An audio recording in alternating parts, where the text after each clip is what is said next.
Most people believe age alone takes life away, but that's not the truth. The real killers are quiet, subtle, invisible.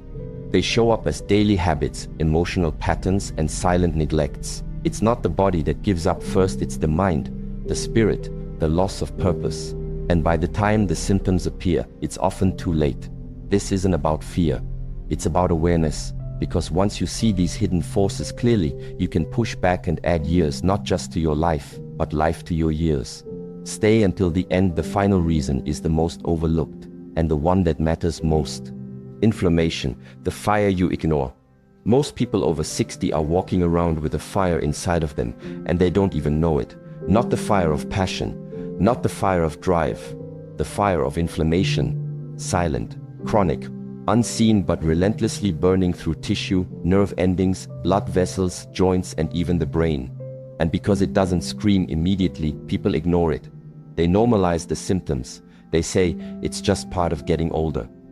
But let's be clear, fatigue, stiffness, brain fog, achy joints, and poor recovery are not normal aging. They're red flags. And that burning you feel under the surface, that's not wear and tear. That's your immune system misfiring, staying switched on when it should be resting. That's your body treating you like a threat day after day. Chronic inflammation is the unspoken enemy behind almost every major disease in the second half of life. It's not just an immune reaction, it's a breakdown in regulation, a state where the body loses the ability to shut off the response. And once that happens, damage starts accumulating everywhere. The heart becomes inflamed, arteries stiffen, plaque forms, blood pressure rises.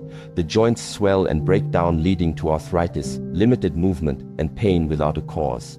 The brain becomes inflamed, cognition slows, mood shifts, memory fades, and in time, it leads to dementia. Even cancer thrives in inflamed environments, using the same biological chaos to grow and spread. And yet people ignore the root. They chase the symptoms instead. Their joints ache, so they get injections. Their blood pressure rises, so they pop pills. They're tired, so they drink coffee. They're foggy, so they blame age. But no one's asking the core question: why is the body inflamed in the first place? Why are your cells treating normal life as if it's a war zone? Why is your immune system attacking your own tissues? That's the question that medicine often skips, because it's harder. It requires lifestyle change, daily awareness, ownership. The truth is, inflammation doesn't just appear out of nowhere. It builds slowly, brick by brick, from years of neglect, from poor sleep, from highly processed foods, from chronic stress that was never dealt with, from shallow breathing and emotional suppression, from sitting too long, from numbing out, from pretending everything is fine when your body knows it's not. And what starts as low-level inflammation, stiffness in the morning, irritability, brain fog, eventually becomes systemic. It spreads like a fire left unattended. You don't notice it until it burns through something vital. Here's what most people miss: you can be inflamed without ever having a fever. You can have high inflammation markers with normal blood pressure. Inflammation doesn't always scream, sometimes it just whispers. You feel it in your skin when it bruises easier than it used to. You feel it in your digestion when your gut becomes more sensitive. You feel it in your energy when a normal day leaves you depleted. And you feel it in your recovery. That small strain that should have healed in days lingers for weeks. That's inflammation keeping your body in a state of emergency. If you want to live past 80, not just survive, but thrive, you have to lower the fire. You have to cool the system. And that doesn't start in a pharmacy. It starts in your kitchen. It starts in your nervous system. It starts in the first hour of your morning and the last hour before bed. Because inflammation is lifestyle driven. Not by one choice, but by 1,000 small decisions stacked over decades. So here's what to change. Eat for function. That means whole foods, not because it's trendy, but because your immune system reads everything you eat like a message. Processed oils, refined sugars, chemical additives, they confuse your system. They trigger defense. Whole vegetables, healthy fats, berries, wild fish, these don't just nourish. They calm the immune response. They cool the flame. Move daily, not to burn calories, but to pump lymph, to circulate blood, to move immune cells. Even a 10-minute walk reduces inflammatory markers. Your body was built for motion. In stillness, stagnation grows. Sleep deeply. Your brain flushes out inflammatory waste during slow-wave sleep. Miss that window and the toxins accumulate. That groggy feeling in the morning, it's not age, it's unflushed inflammation. Manage your stress, not with distraction, but with discipline. Breathe slow. Get quiet. Stop arguing with life. Every unresolved emotion keeps your system locked in fight or flight, and that means chronic cortisol, which leads directly to inflammation. And finally, stop lying to yourself. Stop calling it aging when you know something is off. Your joints don't hurt for no reason. Your brain didn't just randomly slow down. Your mood didn't just shift overnight. These are signs, warnings, and the longer you ignore them, the harder it is to come back. Here's the truth most won't say: aging doesn't kill people. Inflammation does. Aging is natural. But inflammation is the accelerator. It's the thing that makes 65 feel like 85. It's the hidden hand behind sudden diagnosis, and it doesn't show up with sirens. It shows up quietly, in fatigue, in apathy, in random pain, in that sense that you're not fully you anymore. And if you don't take that seriously, one day it turns into something fatal. A stroke, a heart attack, a cancer diagnosis, and everyone says it came out of nowhere. But it didn't. The fire was burning the whole time. So stop ignoring the fire. Cool it. Feed your body what it needs. Move, rest, heal, pay attention. Because inflammation doesn't have to be your fate, but if you don't address it, it will become your future. Posture, the collapse before the fall.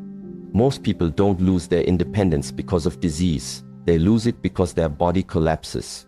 Slowly, quietly, until one day they're hunched over, shuffling their feet, relying on furniture to stand up, and telling themselves it's just old age.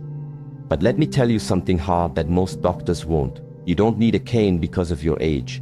You need it because your spine collapsed, because your core stopped firing, because your glutes forgot how to activate, because your chest caved in and your shoulders rounded forward. And once that becomes your norm, everything downstream starts breaking down. This collapse doesn't happen overnight. It's years in the making. It starts with sitting too long, moving too little, breathing too shallow. Your pelvis tilts, your hip flexors tighten, your thoracic spine rounds forward, your head starts jutting out, and little by little, your body forgets how to stand tall. You stop walking with confidence. Your stride shortens. Your balance becomes fragile. You're not falling because you're old, you're falling because your foundation eroded while you weren't paying attention. Postural decay is one of the most overlooked signals of biological aging. It's more than just appearance, it's function. When your posture collapses, your rib cage can't expand. That means shallow breathing, less oxygen, less energy. Your digestion gets compressed. Your circulation becomes inefficient. Your organs are literally being squished. Your spine becomes unstable and your gait turns into a shuffle. And when your gait goes, your risk of falling skyrockets. And if you fall after 70, that's when independence is often lost permanently. A fractured hip, a long hospital stay, then a wheelchair, then the slow descent. That's the path. And it all starts with posture. But here's what they won't tell you. This isn't destiny. It's a habit. Posture is a daily decision, repeated until it becomes unconscious. And the beautiful part, you can change it at any age. Your muscles aren't dead. They're asleep. They've been neglected. And your nervous system doesn't forget how to move, it just mirrors what you practice. So if you sit slouched for hours every day, your body molds to that shape. But if you begin to reverse it even slowly, even gently, your body starts remembering. Alignment can return. You can activate your glutes, strengthen your back, open your chest, realign your hips. You can rebuild the very structure that keeps you upright without a gym, without a trainer, just with consistency, attention, and awareness. Start with breath. Most people over 60 breathe like they're surviving, not living. Shallow chest breaths, high tension, low oxygen. But if you bring breath back into your belly, into your ribs, into your full diaphragm, posture begins to lift naturally. Because full breathing requires space. It forces expansion. And when your breath expands, your spine follows. Then add small intentional movements. Glute bridges, wall angels, chin tucks, hip openers, gentle thoracic extensions, not workouts, reminders, signals to your nervous system that these areas still matter, that you still care, that strength still has a place in your body. Do them daily, not as punishment, as devotion, not because you're trying to look younger, but because you're fighting for function. You're preserving independence, dignity, power. And here's the deeper part that no one talks about. Posture is not just physical, it's psychological. When your body collapses inward, your thoughts follow. Your worldview narrows, your mood dips, your confidence erodes, your very identity begins to shrink. Studies show that posture affects hormone levels. Slouched positions increase cortisol and reduce testosterone. Not only do you feel weaker, your body becomes weaker, and once that loop begins, it's hard to escape. You look down, you feel down, you move less, and life becomes smaller. Not because of some tragic event, but because your spine slowly surrendered without a fight. But the opposite is also true. When you earn your posture back, your mind rises with it.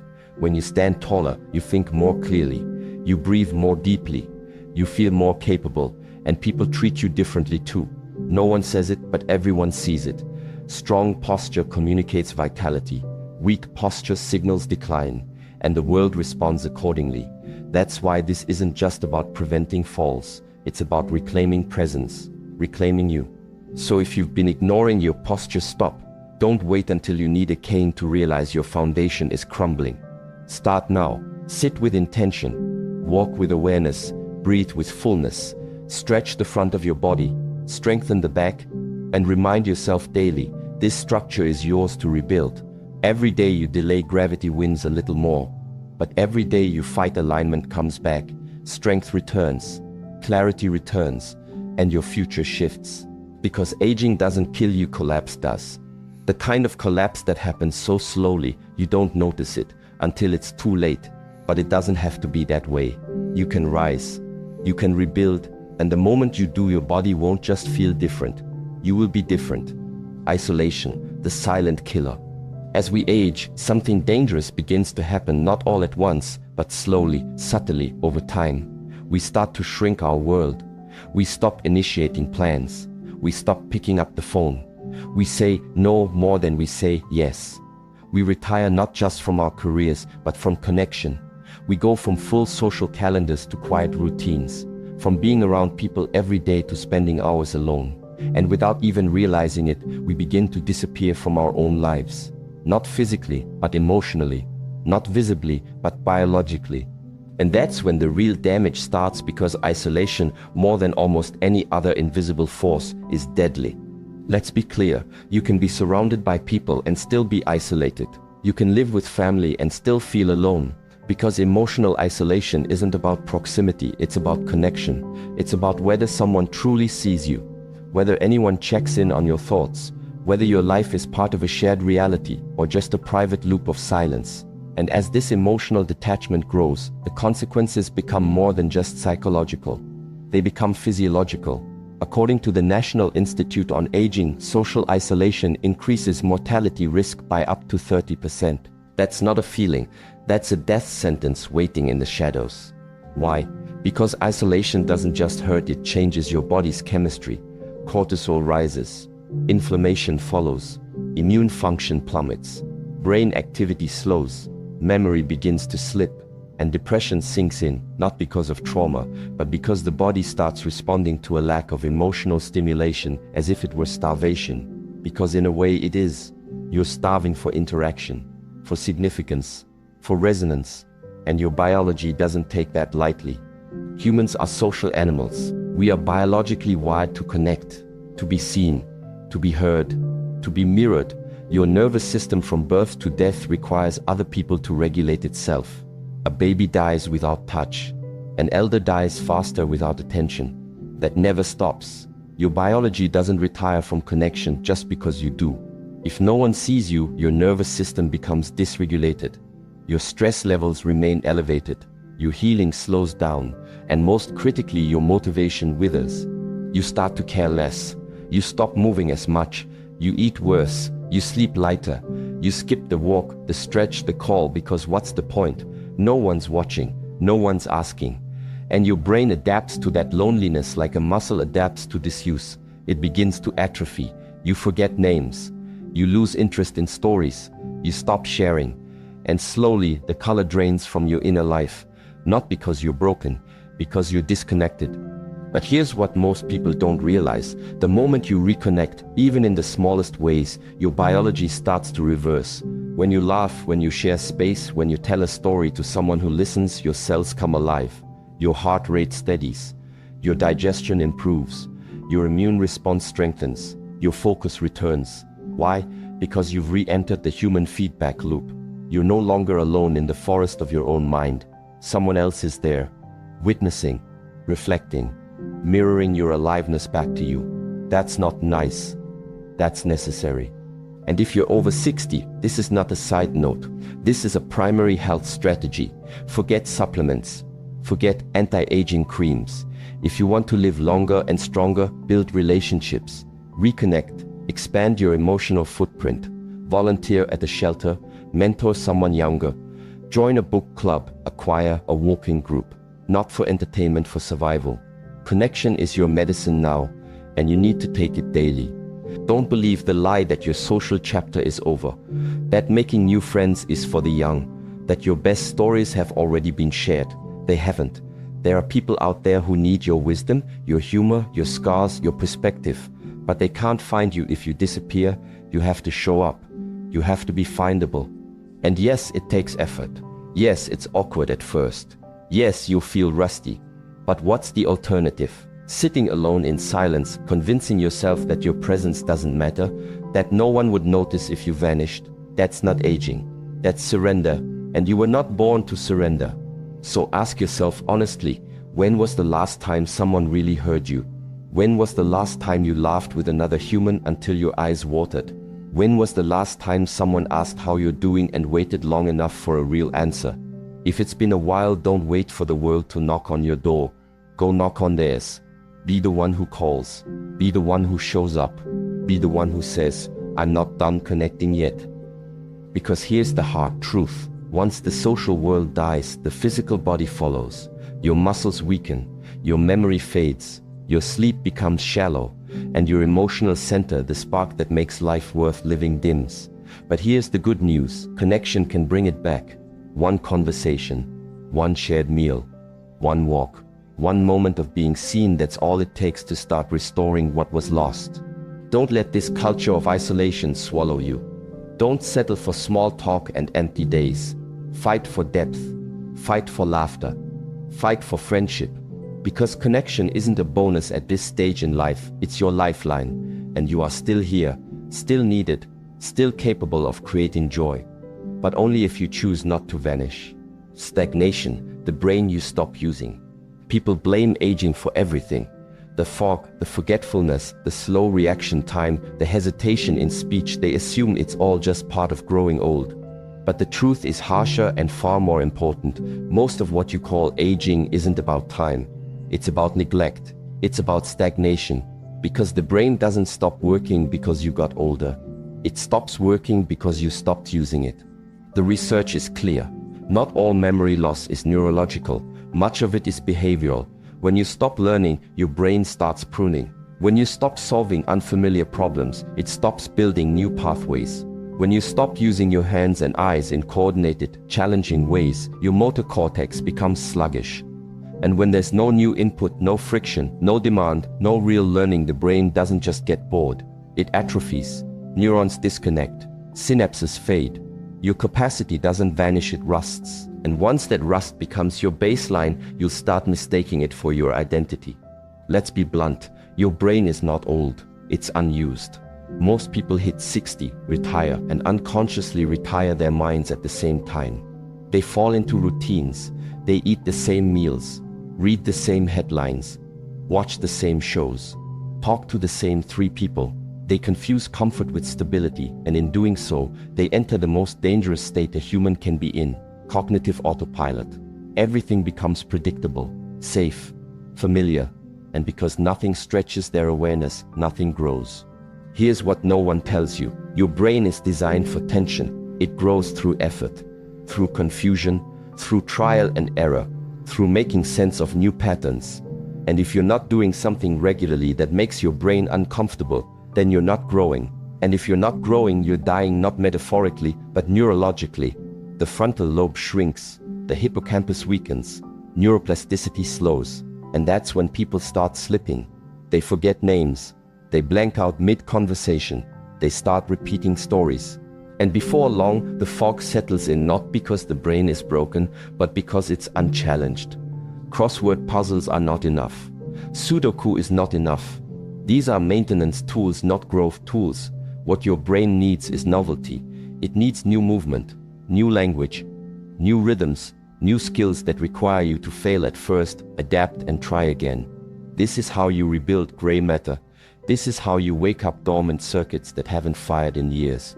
The greatest lie about aging is that you're supposed to slow down, that it's normal to feel less sharp, that brain fog is inevitable. But it's not. It's the result of a society that stops demanding your mental performance the moment you turn 60. No one pushes you to learn. No one expects you to innovate, but you have to fight against that. You have to be your own coach, your own student, your own source of intellectual challenge, because no one else is going to do it for you. So how do you break the stagnation? Start small. Use your non-dominant hand to brush your teeth. Learn how to write the alphabet with it. This activates new neural networks across both hemispheres. Take a course not for fun, but for struggle. Something that forces you to think differently. Philosophy, music theory, coding, history, foreign language. Anything that confronts you with unfamiliar rules. Learn to memorize again. Phone numbers, quotes, names of people you just met. Practice recalling them. Rebuild your working memory. It's a muscle, and it can grow. Read books that challenge your assumptions, not just to agree, but to engage. Debate ideas out loud. Have conversations that make you think harder than you're used to. These are mental workouts, and they're just as critical as lifting weights for your body. And move. Movement sharpens cognition, not just walking, but coordinated, intentional movement. Balance drills, dancing, martial arts. Learning a new physical skill forces your brain and body to reconnect. It stimulates proprioception, reflex timing, and these don't just keep you nimble, they keep you intact. Movement is thought in physical form. And don't fall for the comfort trap. The moment something gets easy, push a little further. The goal is not to feel smart, it's to feel stretched, confused, curious. Learning isn't a luxury, it's cognitive survival. The brain was never designed to be a storage bin. It's a processing machine. And if you stop feeding it challenges, it slows down and eventually shuts down. The fog that so many people experience after 60 isn't random. It's predictable and preventable. But only if you stop treating your brain like a relic and start treating it like a living system. A system that needs novelty, struggle, risk. A system that, if you neglect it, will decay in silence, and by the time you notice, it's hard to reverse. So don't wait for dementia to scare you into action. Don't wait until you can't remember your doctor's name. Start now. Stretch your brain every day. Make it sweat. Learn something difficult. Challenge yourself until you're mentally uncomfortable, and then stay there. Because on the other side of that discomfort is clarity, strength, longevity. You are not forgetful because of your age. You're forgetful because your mind has been idle, and the only cure for stagnation is movement, not just of the body, but of the mind. So move, learn, struggle, repeat, or let it all slip away in silence. Purpose, the decision to live or fade. This is the final killer, the one nobody sees coming, the most silent, most underestimated force behind decline. It's not disease, it's not genetics, it's the loss of purpose. And it doesn't happen all at once. It happens slowly, like a switch being dimmed over years, until one day there's no light left. The tragedy, most people think they've done everything right. They worked hard, provided for their families, followed the rules, and earned the right to rest. And then they retire, not just from work, but from effort, from choosing, from steering, from being the main character in their own life. At first it feels like peace. No alarms, no deadlines, no pressure. But that peace, if untethered from purpose, turns toxic. It mutates into passivity, into numbness, into decay. Because your biology isn't designed for permanent stillness. You are hardwired to move towards something meaningful, something that demands presence, planning, decision. When that aim disappears, your body doesn't rejoice. It downshifts, It reads the absence of direction as a signal, we're done. And then it begins to turn off one system at a time.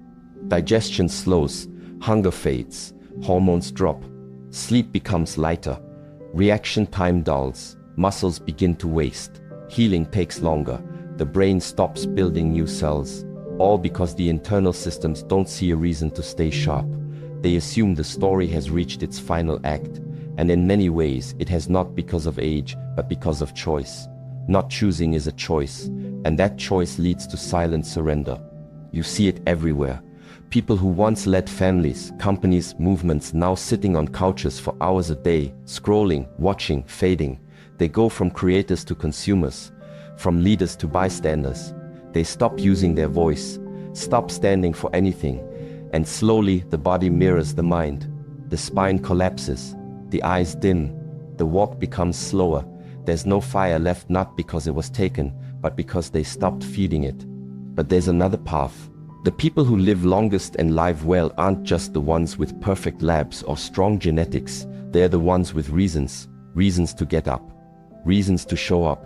Reasons to serve, protect, help, lead, guide, build. It could be a garden, a grandchild, a neighbor, a cause, a mission. It doesn't have to be global. It just has to be real. Something that pulls you forward. Something that asks something of you. And the magic is, when you say yes to that responsibility, your body hears it loud and clear. We're still in this. And it responds. Biology isn't philosophical, it's practical. It reads your behavior and adapts accordingly. If you stop pushing, it stops preparing.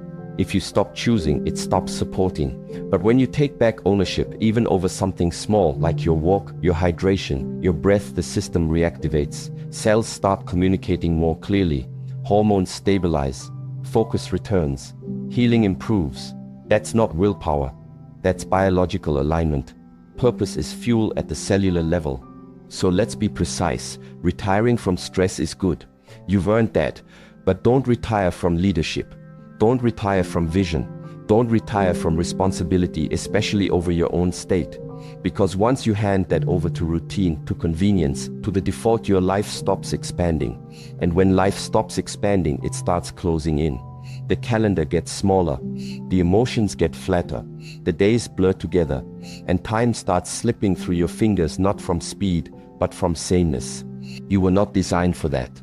Even in your 70s, 80s, 90s, your nervous system is still listening, still adapting, still waiting for orders, still hoping for a signal that says, let's move, let's try, let's decide. That signal doesn't have to be grand.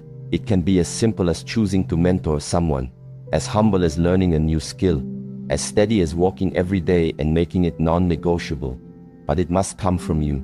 No one can assign you purpose. It has to be chosen. Ask yourself honestly, who would be impacted if you showed up sharper this year? Who still needs your presence, your wisdom, your stability? What part of life still excites your curiosity? What story are you still writing? Because if you can't answer that, it's not because there's nothing left. It's because you stopped asking. Purpose doesn't leave you. You leave it by deciding there's nothing more to reach for. That's the beginning of decline, not physical, but psychological. And once the mind disengages, the body isn't far behind. So take it back. Even if you've drifted, even if it's been years, even if your circle is smaller, your energy is lower, your role has changed. The mission hasn't ended, it's just evolving. Your strength now is in depth, not speed, in wisdom, not flash, in presence, not pressure, but it's still needed.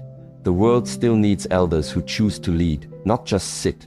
Who choose to stay awake, aware, alive, not just wait for the end.